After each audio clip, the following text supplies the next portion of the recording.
All right, good. My name is Mike Roth. I'm really excited about today for a lot of reasons. What's not to love about a truck show and seeing a lot of people and talking trucks, talking fuel economy, efficiency, all those kinds of things. So I run a nonprofit. It's called NACFE, the North American Council for Freight Efficiency. And, I asked Toby and the team here if I could come and talk about how to get more more ton miles out of a gallon. I spent time the last hour with Autel, who was here talking about electric trucks and, what these guys do to get good fuel efficiency out of diesels is important no matter what your power is, whether it's natural gas, electric. Might even be more important because there you could run out of range really quick. So whatever we do around tires, aerodynamics, driving habits to save fuel is going to get us more range going forward.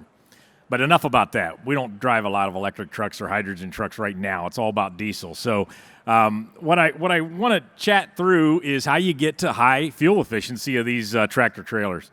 So NACFE.org, runonless.com, everything on our site's free. Like I say, we're here to help the industry be better. And we do that with funding from sponsors like Freightliner and Cummins and others. And we really like what we do. My team is all industry veterans, been through this, understand the challenges of doing this from a truck OEM standpoint and others. So really excited. Have a look at those websites. Matter of fact, I got some cards. Pass these around if you don't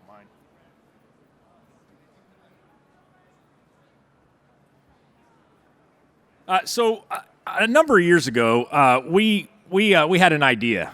And these three guys helped deliver that idea, and it's something called Run on Less. So back in 2016, we were talking about, all right, we've studied aerodynamics. We've studied idle reduction. We had studied tires. We had studied all this stuff around saving fuel, put out reports and, help the industry get better. But we were thinking about, okay, well, what can we do to really demonstrate what we did? And in 2016, we put a challenge out to the industry. It was kind of a put up or shut up challenge. You go onto Facebook and LinkedIn, and there were folks bragging about fuel economy like people brag about everything, right? Whether you brag about your golf score or your high school prowess at athletics or whatever, we brag a lot. So we put out this challenge, and 7 companies said, yeah, we'll get involved. And the challenge was, what's the best of the best fuel economy that's out there? If you had great equipment and you had wonderful drivers that were really focused on getting it done, what could be done. And in 2017, we did that and got 10.1 mile per gallon over 3 weeks, hauling real freight and no BS stuff. I mean, this was real freight, real routes. These guys will talk about it here in a minute. To finish the story, we also did this in day cab regional haul in 2019. We did battery electric trucks a couple of years ago. So if you're interested in what's going on with battery electric trucks, we had Peterbilt battery electric, Kenworth. We had smaller trucks. Participated in Run on Less Electric in 2021. And then this year we're also doing, another electric truck piece of work around depots. So this is where some operators are operating 10, 15, 20, 50 electric trucks today. Some people say there's no electric trucks out there hauling freight. There's a few, and we're learning a lot about what they can do and what they can't do. But back to diesels. So, these tractor trailers and you guys operate them, they're all over the country delivering goods. When we were done with Run on Less in 2017, we put this together. And we said what we learned is there's like 10 things to do to get 10 plus MPG, or just 10 things that to be done to really, deliver and do better. So what I've done is ask these guys. These 3 guys helped participate in the run in 2017. They were drivers of that 10.1. Little spoiler alert, I haven't said this publicly where I can be documented, but these were the 3 best trucks in the run out of 7. They did a phenomenal job pushing 11, 12 MPG. But what I'd like to do is kind of walk around this thing, around aerodynamics and all kinds of things, and ask them to comment on what part of getting good fuel economy comes from these various different things. So let's get into it. So I'm going to start with Henry Albert. Henry, introduce yourself a little bit, and then talk about what aerodynamics does, both on the tractor and the trailer for big fuel economy numbers. Henry. Well, aerodynamics, it's fun for one. Is it not on? Is it on? There we go. Aerodynamics to me is a lot of fun. I used to race stock cars, was part of my background. So one of the things I always said with people that didn't believe in aerodynamics with trucks was, with all the battles we have to fight in this industry, we deal with government regulations, traffic, weather, brokers, shippers, and numerous other things to pick a battle with. Why pick a fight with the air? You know, that's the bottom line. We're going through the air all day long. So starting at the front and working your way all the way back, looking for anything that kills bugs or dirty spots. Dirty spots is where there's a high vacuum, and that's just, the bugs, a lot of it, you can't do anything about it, but the dirty spots, you can do a lot about it, filling in the vacuums all the way back through.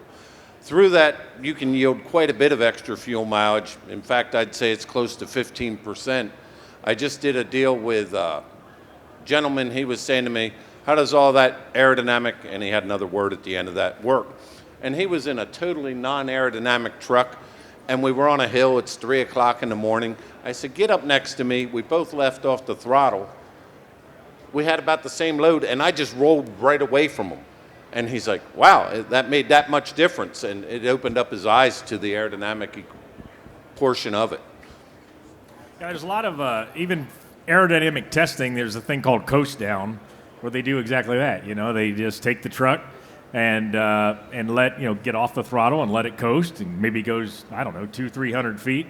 Then they'll go put aerodynamic devices on it, and it'll coast farther, and they can get a prediction of fuel economy savings. So what's been some of the like no-brainer things that maybe all trucks should have around, either the trucks or the trailers with aerodynamics? Well, obviously the skirts on the truck and the trailer, they're two pretty easy ones.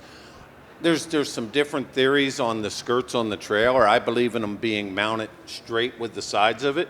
As a matter of fact, I don't know if we can say it, but Walmart, on all their new trailers, you'll see they have them straight. On Schneider, they have them straight. You don't want to plow, kick, or shove air anywhere. You're just trying to keep it go straight. And a lot of things that would make sense, looking at it, it looks right, but it's not. Keeping the air going straight, you're trying to disturb it as little as you can. Look up the Sears hack body shape. That's the most aerodynamic shape known to man. Not quite the raindrop. A lot of people say it's the raindrop, but it's not the raindrop. It's the Sears hack, where it's tapered in at the beginning and tapered in at the back. You can see it pretty easy with boats. Well, not boats so much, but a canoe. A canoe doesn't leave much of a wake behind it. But if you have a square back, it creates a lot of turbulence and wake at the back that's literally trying to pull you back to where you were. The one that really probably surprised me the most, and the one I wanted the least, was a trailer tail. One, I thought they looked god-awful. Two, I'm like, they're going to get hit. Mine lasted 800,000 miles till it finally did get hit. But they advertised that they were 5 to 7% increase. Now, mind you, at that point in time, I was up around 9.5, and I'm like, 5 to 7%'s a pretty big jump when you're at 9.5. To my surprise, I was 6.8% is what I got. I had to think about that. That's a while ago now. And when it finally got destroyed, I was upset that it was gone, but I have a different one that I'm experimenting with now. But that was probably my biggest surprise. The other one is your trailer gap, having that right. I try to stay within 18 inches from the end of the cab extender to the trailer, and having a nose cone on the trailer, which you wouldn't think would be effective at that point.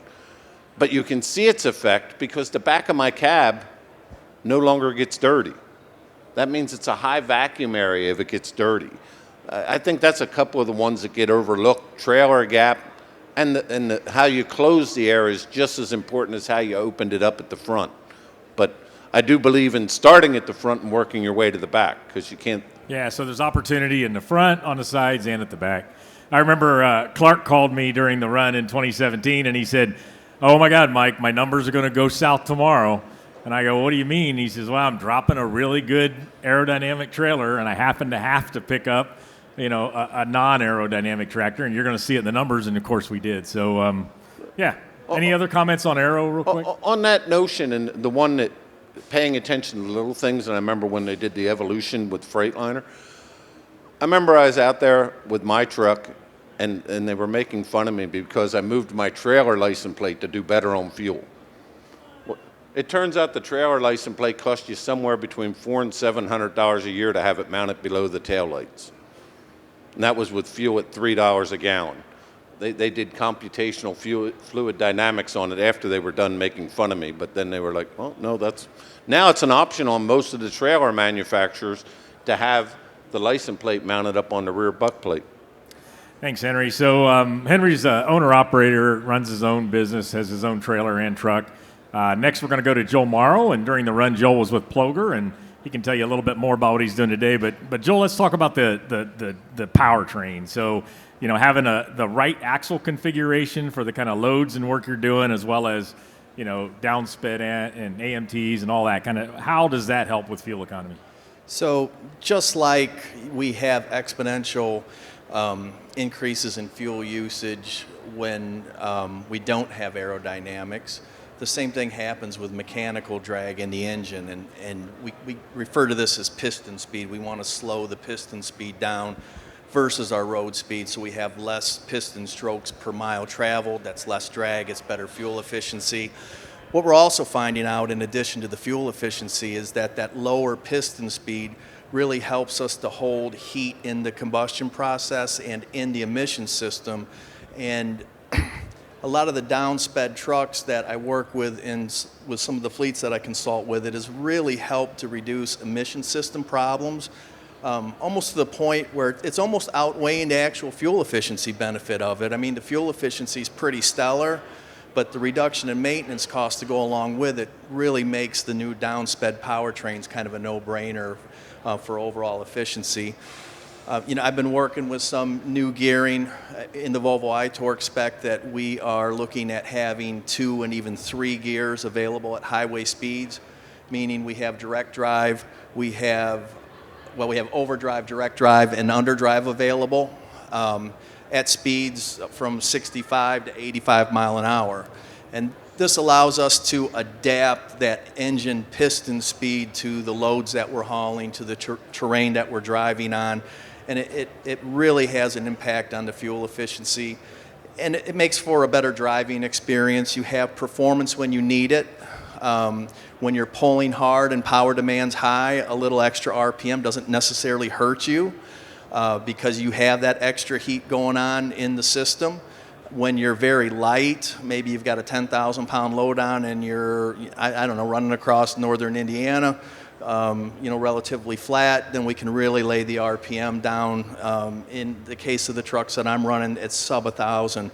We're running somewhere between 910 and 990 RPM in overdrive at 65 mile an hour in that speed range, and getting exceptional fuel efficiency and really, really pushing back on the emission system problems that were so common just a few years ago.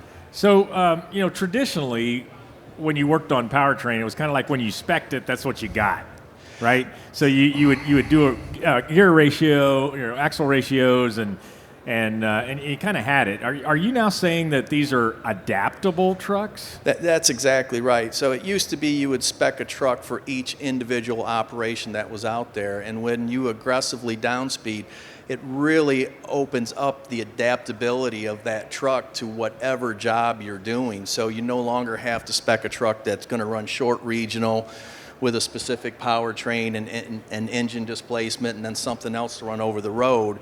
When you have that multiple gears available, that truck can literally do virtually any on-highway duty cycle you can think of and do it very, very effectively.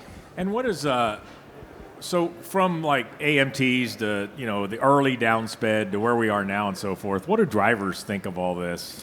So when we were first getting into the whole downsped concept, we were somewhat downsped, I guess you would call. We didn't really get them really aggressively downsped powertrains to get to the point where we had multiple gears that we could use and keep the engine happy.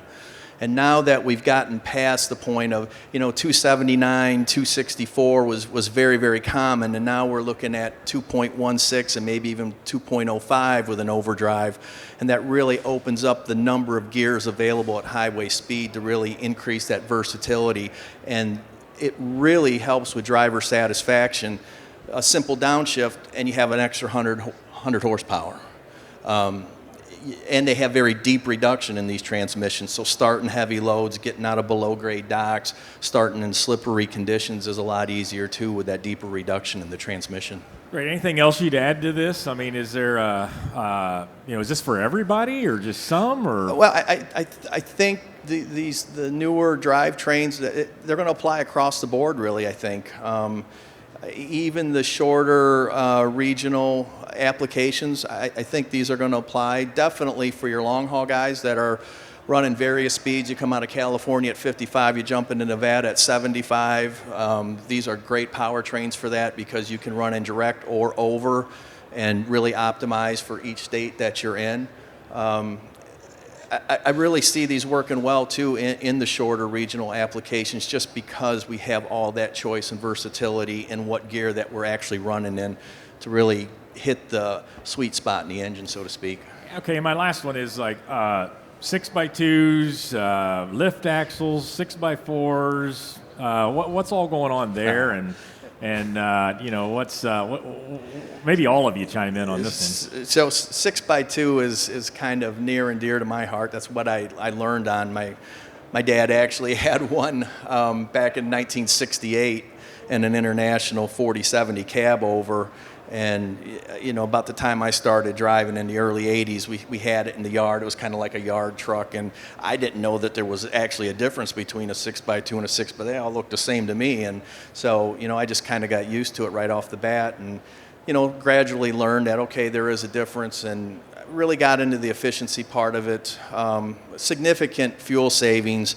And again, similar to aerodynamics, the faster you go, the more potential fuel savings you're going to see with a 6x2 actually. And that's shocking to a lot of people. They don't quite put together that mechanical drag is exponential, just like aerodynamic drag is. And you got all that lubricating oil floating around in the axles and all the extra gears that you're pulling out of the system. It really has a significant impact on fuel efficiency. Typically, at 70 mile an hour, I see about a half mile a gallon on the 6x2. Wow. All right, Clark, let's move on to, idling. So, idling burns a lot of fuel historically, but, really important to, getting the job done as a truck driver. But walk us through, and Clark drives with Nussbaum, right? Correct. And Yep. great guy, and, these guys just delivered on the run, and every day they get huge mile per gallon numbers. Part of that's about idling, too, because it's in the calculation, right? So that's the biggest waste of fuel, I think, is idling that truck when you're not in it. When it's not going down the road, you're just wasting fuel. You're wearing out your truck.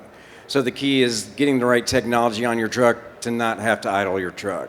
Whether it's a diesel-powered APU or an eAPU, and my truck's got the Park Smart system on it with Merlin solar panels, which charges the APU batteries, charges the truck batteries. Idle time on my truck now, I spend 3 weeks out, 4 weeks out at a time, so that's 3 resets every month on the road. Living in that truck, my idle time on my truck is less than 1% because I do not idle that truck. The driver's got to be comfortable, whether it's a 10-hour break, a 34-hour reset, they've got to be comfortable. So if you don't have that APU on there, they're running the truck. They're burning fuel, they're hurting the engine, they're wearing the engine out, wearing the truck out. So having that kind of technology to reduce that idle time is important. And here's the other thing. I brought it with me. I didn't think about it, but I have a super secret tool to reduce idle time. And everybody's got one, they don't even know it. This is key. If you're not in that truck, turn that truck off. So many people will leave that truck idle when they're going to check in to a shipper or receiver, when they're running in to grab a sandwich, when they're fueling up and they're pulling off the island. They leave that truck running. 65 degrees, it's beautiful temperature out, that key is still on. So getting in the habit of turning that truck off when you're not in it is going to save you way more fuel than you might ever think. So that little thing, that'll save you some money. What about if you don't have an APU? So and maybe it's been a while since you haven't, but Sure. What are some just practices or some things that, if a driver doesn't have an APU? So there are things that I've done. I know Henry has done this too. You can buy the electric mattress heaters to keep you warm. They have fans that'll plug into the power outlets, right? Air circulation is going to keep you way cooler than you would think. Just air moving will keep you cooler. One of the things I do if my APU is not working, or if it's just a comfortable night out, I've got a fan that I put in my top window or vent if you have one, just pulling the hot air out and let a little bit of cool air come in from the out, just like you would at your house. Let that air circulate through there. You can stay comfortable without having to run the truck. And now I've done that. I can't tell you how many nights. Henry brags that he put his kid through college with one of those heated pads with the fuel that he saved. So little tricks like that can save you a ton of money, and they don't cost hardly anything at all. My dad told us all the time, we don't need air conditioning in a house. We got an attic fan, for God's sake. That's right. That's good enough. All right, let's keep rolling. Let's go back to Henry on, I know you've done a lot of work, Henry. I mean, even when we did run on less, the joke was, well, those guys are all driving 50 mile an hour. They're probably empty. That's how they got, 10, 11, 12 mile per gallon. And so, yeah, speed does matter. The higher speeds, you burn more. I mean, you can do some things like you guys were talking about around aero and powertrain to do better at highway speeds, but you still got that air to go through. And then I know after the run, you did some work where you were driving a little faster to see what you could do. But tell us about speed, and then how you've learned, or the truck manufacturers have bought cruise control to help with these fuel economy numbers. Well, one, the downspeed powertrains have helped quite a bit because my RPMs aren't out of line. I started a project several years ago. I called it 70 plus /10. And the goal of that was to cruise at speeds up to 75 and achieve where it was safe, legal, and posted, and achieve double-digit fuel economy numbers, which I just had a big victory on that. I just did 4 weeks at 11.72. It was light freight, but I have liftable axles that when I don't need it, the axles are off the ground. So the 6x2 concept works. And the more aero you are, the less impact it has for running fast. But putting the whole combination together, it's been possible to do that. Right now, my lifetime average is 10.15. On a run, my normal run that I take is from Laredo to Charlotte. And how important aerodynamics is, the flattest part of my route where I get a crosswind is where my worst fuel mileage is, not the hills. From San Antonio to Laredo, it kills me. But it's 1,382 miles. And time is money. If I run the speed limit on that particular run, I can get it done in 4 days. But I only have about a half an hour to spare. So if anything goes wrong, I got to build up the cushion. So I'm running 75 where it's 75. And the truck's able to do it through being aerodynamic, through the gearing selections, much like what Joel was talking with the downspeeding, that gives you more choices to be able to run at that highway speed without having the engine having its tongue hanging out on the ground.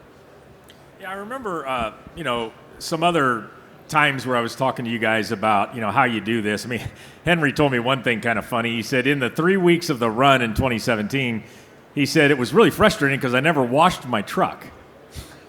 And I remember, well, what the hell does washing your truck have to do with fuel economy? And he says there's always a line. So I'm sitting there idling my truck like Clark was talking about in the line. Another thing that I think all these guys mentioned is planning your route, how important planning your route is, and avoiding cities when there's rush hour traffic, maybe stopping earlier, driving faster, but avoiding congestion. Driving slower is always going to save fuel, but if it's at risk of not getting the route done in 4 days or causing more idle or causing other troubles, so it's really important to kind of figure out that route, right? And sometimes you can adjust it more than others, but But by the same token, if I get out ahead, I mean, I'm an old racer. Yeah, I like to move along, but I also like the money I save from not burning fuel. So if I get ahead and I'm past all the possible places that could hold me up, you're liable to find me doing 58. Just because I can run 75 doesn't mean I do it all the time. So I'll vary that speed up quite a bit. But also, it's a day-to-day on the run decision, how fast I'm going to run to make those points. What time am I going to get to Atlanta? What time am I going to get to Houston, et cetera, et cetera. But there's also times where I thought I was way ahead and have backed it back off. But, I didn't realize that they were going to have a road back up here. Well, now I might have to pick it up to 75 in Texas to make it back up again, because getting home 10 hours quicker for $70 worth of fuel for the week, I can live with that, but I'd rather keep the 70. So you guys all talk about, driving a truck, being careful how you go up hills, down hills, how you follow other types of vehicles. Sometimes you'll stay behind a vehicle, if you feel like it's helping you in fuel economy. How does all that work with, adaptive, predictive, these new cruise control logics where the engineers all say, well, just put it in cruise and leave it alone. Maybe that's good for, newer drivers or whatever, but, kind of talk through those kind of advanced cruise control features. Do we have any car carriers here? Because I want to thank you. I will run faster to stay behind you. You poke a beautiful hole in the air. Thank you. Car carriers and fifth wheel campers, for some reason, you don't have to get that close to them. 3 seconds back and I'm picking up your draft. So thank you. Well, anybody else on the cruise control, these advanced cruise controls? Yeah, with some of the new advanced map-based systems that are out there where they can actually see grade, especially at night. Sometimes that can be very difficult to see grade. They know what's coming up, and with the selection that we have with gearing now, the truck's pretty dang smart and really knows what gear we should be in, and a lot of times now is proactively getting into that gear, kind of priming the pump when we're wanting to pull a hill, and it's done a whole lot for the actual performance of the truck that makes the driver happy, along with the fuel efficiency. So when you can improve both, it's always a good thing. One of the things, real quick, touching on some of the things that Henry was talking about, a lot of times when you have a truck that's getting, 10.1, 10.2 miles per gallon as an average, it's the first thing out of everybody's mouth. Oh, you're light all the time, and you're not a real trucker, so to speak. One load that comes to mind, I do a lot of stuff out west, kind of west of Denver, and I took a load of airplane de-icing fluid from Walla Walla, Washington to Aspen. And when I have time, I slow the truck down. I'll do the same thing. I'll run 58. But if I need to run 80 and it's legal, I'm going to run 80. I ran the truck just as hard as I could run it from Walla Walla all the way down to Aspen. And it was cold and it was windy. It didn't go below 70, and most of the time I was north of 70 mile an hour. And it just missed 9. I'd done 8.9, and pretty hilly area of the country. So you can do very, very well, even with heavy weight. Brought a load of plywood up from New Orleans to Chicago. Run the first half of the trip at 72 mile an hour, just set the cruise right at 72 and let it roll. It come in the mid 8s. The second half, I slowed it down to 57. The second half, it done 10.1 coming up, and I was right at 80,000 pounds. So speed does make a difference, but with today's technology, we can still put up some really decent numbers even at higher speeds. I thought it was interesting, Joel, because I remember you telling me about the story from the plywood from Louisiana.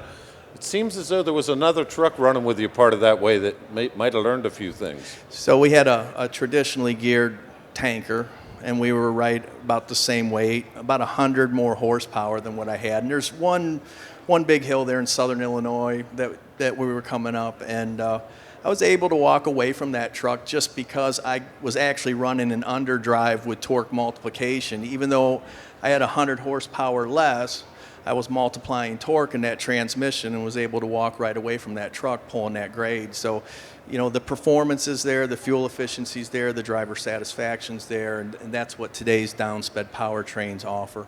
I think the truck OEMs and the component manufacturers, in the last 15 years, I think I was counting the other day, we've had 7 or 8 years where the fuel's more than $4 a gallon.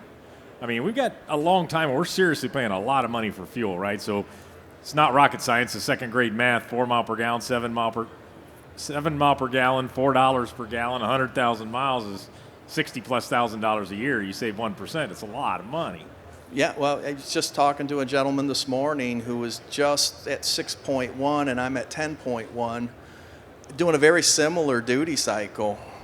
You're going to put your kid through college and then some with savings like that. Yeah. And you really have to look at it from a business sense. I understand that some of the the bigger hooded trucks, they're cool. They're really cool to look at, but they're pretty expensive to, to push up and down the road. Yeah, so Joel, I want to switch gears a little bit now and talk about drivers. And so for maybe fleet owners out here, now you're doing some consulting work, helping fleets, and I know some of that's coaching drivers. So, one of the things we concluded is how important it is to get the drivers involved in habits and in the technology that the fleet's buying, what's kind of configuration of the trucks and so forth. So, walk us through maybe not just from a driver perspective, but from a drivers, a group of drivers perspective. I think what's most important, the number one thing, it's your attitude when you sit down behind the wheel.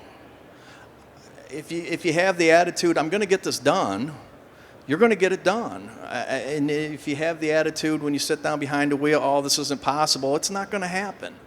So I think attitude is absolutely the most important thing. And then I think time management skills are probably number two. You don't want to set yourself up for failure. You have to be able to manage your time. And so when I stepped away from the fleet situation that I was working in and got my own truck, of course I'm taking loads off the load board on occasion. And as an owner-operator, you really have the power to put yourself in a really nice position time-wise as far as hauling loads where you don't have to run 75 or 80 mile an hour. Dedicated runs, like Henry's running, you get pinched and you have to speed it up sometimes. When you're taking loads off the load board, keep in mind that fuel efficiency savings go right to the bottom line. So often I hear, well, but I make extra revenue. That's a top line number. All your expenses have to come out of that.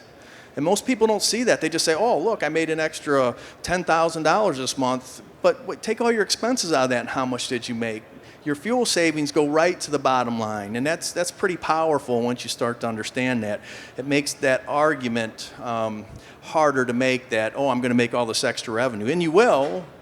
But remember, all your expenses have to come out of that, and people don't stop and think about that sometimes. There's a lot of driver dynamics in the marketplace now. I think many you guys train drivers, I know, all the time. So, what are you experiencing when you start to talk to maybe the early drivers or that are just coming into the market around this? Are they interested? Do they want to work on it? Yes, no? New drivers, guys with no experience, are actually easier than guys that have. The guy that's driven the traditional truck, that's used to winding it up to 1,1600 RPM before he shifts and used to cruising at 1,400 RPM, them are very hard habits to break. And we all drive by feel at some point when we're behind the wheel long enough. We're used to this sound, this feel, and when all that goes away, which happens in a downsped truck, they're very quiet, they're very smooth, there's no vibration. It feels very funky to these guys, and they have a hard time getting their mind around it. So the new guys coming in, they like the technology. I think a lot of these younger guys, they were gamers at one point, so they're used to technology. They like the idea of incorporating technology into these trucks. And so for me, when I do train, it's much easier to train a new person rather than have to talk, because you have to repeat and repeat and repeat. They'll eventually get it, but it is much more difficult to train a guy that has some experience in a traditionally geared truck. Yeah. Adding to that, with what you're saying, one of the things that helped me a lot with fuel mileage is knowing Joel, knowing Clark, having a group of people that, like you put it the other day, we all push each other. We're not competitive, but we're competitive. Very. But as far as taking it to a fleet with Clark, his fleet, they have over 100 trucks now averaging better than 10 mile to the gallon. And how they've done that and how they've accomplished it, I'm not a fleet, but every time I'm around their operation, talk about doing it right to get a fleet to get fuel mileage. Well, Henry, you just set me up for what's next. And, one of the 10 things that we said as we studied it all is that the fleet needs to have a real strategy, and we called it, a culture of fuel economy. And, I don't know of any fleet, and fleet leader like Brent Nussbaum, who's like all over this. So, and by the way, these three guys, their trucks are here. So Joel's is back there, big purple truck, and these two guys are in the Freightliner Run Smart right over there.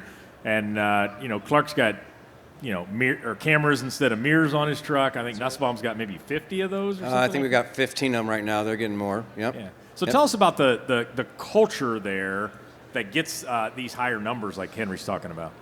Culture is important. That's the most important thing. So when I first started at Nussbaum, they incentivized MPG only, how high of an MPG can get. And they were aggregating all this data to assign a score. They were bringing in wind speeds and terrain and load weight, and they were assigning all these numbers and doing all this mathematics, and this is your score.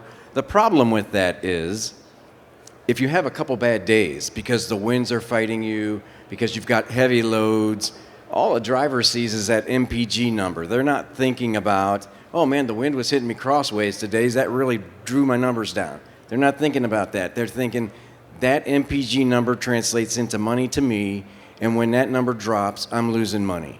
That's all they think about. Nussbaum changed that culture. Nussbaum said, let's not incentivize MPG, let's incentivize the habits that bring about good MPG. Following distance, how heavy are you accelerating? How well are you maintaining your space? How fast are you going? Are you bumping up against the governor all the time? So what they did is when they incentivized the good habits, the MPG numbers came up. Mine did, because then I'm focusing on, I got to do this and do that to get more money. It was all about the money for me. So when you incentivize the good habits, not only does your fuel economy go up, so does your safety. Because now you're maintaining your space. Now you're being more careful on the road. That's the main part of it. Build that culture where the driver's going, a bad day or a bad week is not going to take money out of my pocket. Yeah, and then tell us about the features on the trucks, because your fleet is really an early adopter. I mean, there's not many mirrorless trucks out there right now. How do they go about helping you understand what these technologies and features are doing? So, you can't ask other drivers. Right. So they'll pick a few trucks. They don't just automatically just jump in and say, mirrorless or mirrorless trucks are great. Let's put them on all of our trucks. They'll grab a few trucks to try that, or we did try some diesel-powered APUs.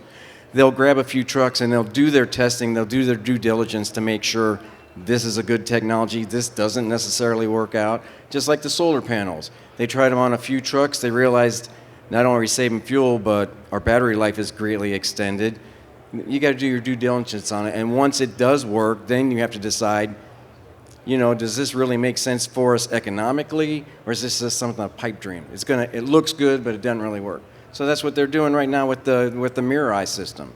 They're testing it out. Driver satisfaction. What's the fuel economy looking like? If it works out, they'll adopt it. If it doesn't work out, they'll just say, well, it was a good time. Let's move on. What do you think about the mirrorless camera? Okay, so I'm going to catch slack over this, but I love it. I love it. Now, the big knock on it is, what if the power goes out? I mean, that's reality. It could happen. I always like to bring up, there's two things I bring up, but the main one I say is, and it's happened, what if you're driving through Chicago and somebody takes off your mirror? You can't see. You're blind at that point. What are you going to do? You're going to turn on your flashers and hope to God they realize you got a problem and you're trying to get off the side of the road. The truck is still equipped where you can throw the regular mirrors back on it if you need to. That's the only drawback. The visibility is incredible with it. There are no blind spots with that system. And you're welcome to come see it. It's on. I'll walk you through it. The only blind spot on that truck is right behind the trailer. So the safety aspect, I think, overweighs the aspect of what if the power goes out? What if the camera goes out? And I've heard really good things in ice and wind and Absolutely. fog and rain. All right, so I'm going to open it up for questions here in just a couple of seconds. But the last one that we had was really around overall maintenance of the truck. A well-maintained truck is going to get better fuel economy. Better fuel economy is going to require less maintenance, right? Joel was talking about lower engine speeds. The amount of times that piston has to move in that engine over its life is going to be better. And then tires and tire pressure. So any of you guys have any of you want to talk about tires, tire pressure maintenance, and then we'll open it up. So, tire pressure can be a somewhat tricky thing, especially with a 6x2. We tend to run little bit lower pressures in the drive axles to maintain traction, and because you can get some slippage in a 6x2, generally, when you run that lower tire pressure, and I typically run on the lower end of what the acceptable range is for the weights that I'm carrying, you're going to make up from reduced tire wear for the fuel efficiency that you may potentially lose because of rolling resistance. It definitely offsets. In fact, typically on a 6x2, we'll run a more aggressive tire, and we see the same thing happen. And so I'm working with a fleet right now where they've got an extremely low rolling resistance tire on a 6x2, and they're getting some pushback from the drivers. And I told them we have to actually get to an open shoulder tire in this particular duty cycle, and they're like, well, it's going to kill us fuel mileage wise. It will not on a 6x2. They're having accelerated tire wear, so it's obvious that they're getting slippage, and so the more aggressive tire at a little bit lower tire pressure than what you typically run in a 6x4 makes a lot of sense.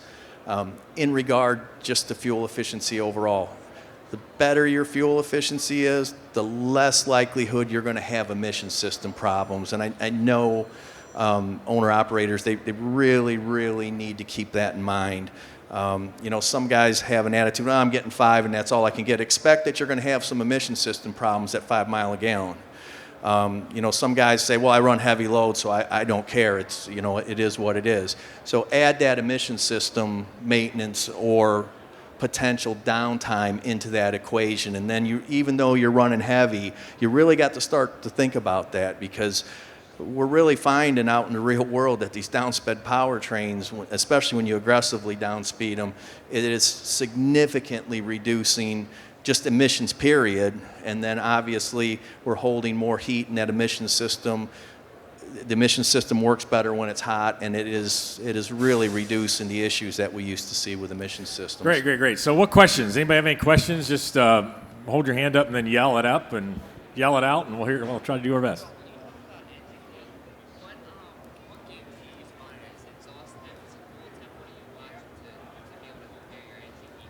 Can you repeat that, Joe? I can't hear it. When you talk about keeping heat in the engine, there we go. When you talk about keeping heat in the engine, are you looking at exhaust temps, water temps, oil temps? Like, what are you looking to monitor your engine heat? Well, I have an OBD reader that I have mounted on the window, and it actually picks up all 4 of the temperature probes in my particular exhaust system. I also am looking at coolant temperature and oil temperature, but not to the degree that we're looking at the exhaust system specifically. So one of the things that you have to think about here, when we were running traditional trucks and you were coming into a hill and overdrive and you started to pull the grade, the engine would heat up. You had relatively low RPM, high power demand, your EGR temperature would start to come up, and you downshift to cool it off. And when you downshift, the RPM comes up, piston speed starts going crazy. Power demand's the same, you're just pumping cool air through things, and it cools things down. So that's essentially what we're talking about when we're talking about piston speed. Instead of like we used to do, we wanted to keep that exhaust gas temperature as low as we could essentially all the time. We're not looking to do that anymore. We want to hold heat in that system that improves efficiency and it reduces particulate. It does drive NOx levels up, so you will typically see a little bit more usage when it comes to DEF, but your fuel efficiency savings and the reduction in particulate will more than offset the DEF cost.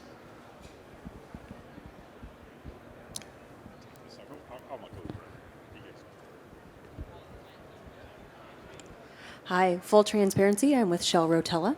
So I wanted to ask, have you guys done any experimenting with your engine oils, going from conventional to synthetic, and maybe any other lubricants or anything in the engine that has helped you reduce or increase fuel economy? I'm running the FA4 Shell. 75,000 mile oil change interval, which is what's recommended on a DD15 now if you're above 7 miles to the gallon. I keep arguing with Detroit. They're playing around with the oil analysis on mine because I said, I'm above 10 and you're giving the 7 miles to the gallon guys 75,000. I should be at least at 100. But using the latest oils with the low ash, the FE or FA category, absolutely. I don't know. It's always had it in it. So it started with it. So we've done a lot of testing. Back in the day ran 1540, I guess like most people do. Over a decade ago, we went to 1030 semi-synthetics. Today, in my newest Volvo, I'm running the VDS 5-spec oil, which is a 5W30 full synthetic. Does it impact fuel efficiency? Absolutely, especially in the cold. And not only does it impact fuel efficiency, but it reduces road calls and maintenance because starters last longer, batteries last longer, alternators last longer because you're not putting the strain on the starting system. At 0 degrees with a full synthetic 530, the engine cranks like it's 70 degrees out. It just whips right over and starts. So you take a lot of stress and strain off it. So it's a maintenance play. Most engine wear occurs at startup, and the tolerances are so tight on these new engines. If you have a 1540 in there, you're kind of starving those bearings. You're trying to wait for the oil to get in, I think, into the bearings. So I think it's really important that you pay attention to what the manufacturer recommends and not just do what Daddy used to do and dump 1540 in it. A lot of guys still swear by 1540, and then they'll turn around and they'll complain about fuel efficiency. There's 2 to 3% between a 1540 conventional and a 530 full synthetic. So an easy way to pick up 2 to 3%. There's oil in these trucks. You're supposed to check that every day? I can't tell you about that. My truck's always had the same oil in it. In fact, I haven't even had an oil change yet. But 56,000 miles, no oil change. But it's got to make a difference. The better it flows, the better it is. Another question.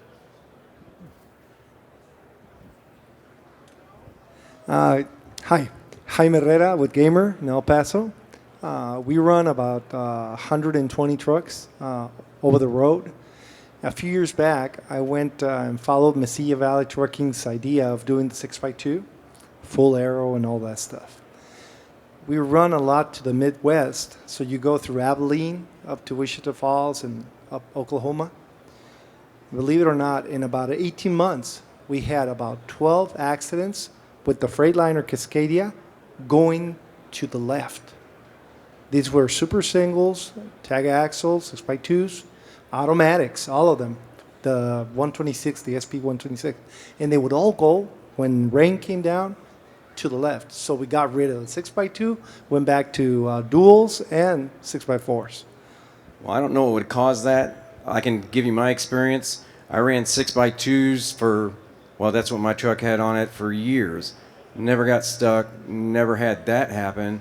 I don't know what was causing that. Driver input, maybe? I couldn't even begin to address that. And we had the video. We had the videos. And I'm not each time, doubting you. These things would just start like that. And the guy was holding both hands. Crazy. So Newsbomb's run those for years. We just recently went to 6x4, and we're 400, 500 trucks. I never heard anything like that. So I'm not saying you're wrong there, but I don't know what to tell you with that. I can't tell you. Why it was doing it, I would question. Not that it didn't happen, I believe that, right? But one of the things I liked about when I was running a 6x2 tag, now I'm running a 6x2 liftable pusher, but one of the things I liked about having the tag axles like Nussbaum used to have and Mesilla Valley had was how well they handled in the snow, because it could not spin the rear wheels. So it acted like a rudder. Like literally, for me, it made it do less of what you're speaking of. Not saying it didn't happen, but I'd love to talk to you more about that afterwards to find out why. So a couple things, and I've been a 6x2 guy for a long, long time, and some of the things that we've identified over the years, some suspensions have a lot of torque reactivity to them, so when you accelerate, the frame will rise, and when that frame rises, it takes weight off the drive axle and pushes it forward, and that will take that tire footprint out of the optimal range. Additionally, here in the States, we tend to want to make suspensions as cheap and as light as possible, so we'll look at things and we'll have a single transverse mounted torque rod. And when we get frame rise with a transverse mounted torque rod, it will push. It'll tail steer. I'm not saying that that's what happened in that particular case, but I have seen that in all brands across the board. A guy gets a little aggressive on the throttle, it's slippery, frame comes up, he's under a light load, and that single rod will push or tail steer the truck. I've worked very hard myself in putting together suspensions that have multiple torque rods or V rods to stop that tail steer or push. And I also spec non-torque reactive suspensions to eliminate that frame rise or that weight transfer off the drive axle. Another thing that you look at too is the trailer tandem position becomes very important on a 6x2. So if you're slid all the way up under a light load and you have more weight on the trailer tandem than on the drive axle, and typically what we look for is 25% of the gross combination vehicle weight on that drive. If you fall below that range, and again, depending on the suspension, you can get tail steer as well. So simply by lengthening that trailer tandem out and putting more weight back on the fifth wheel, a lot of times will help. Gravity is your best friend. It'll help to overcome that tail steer.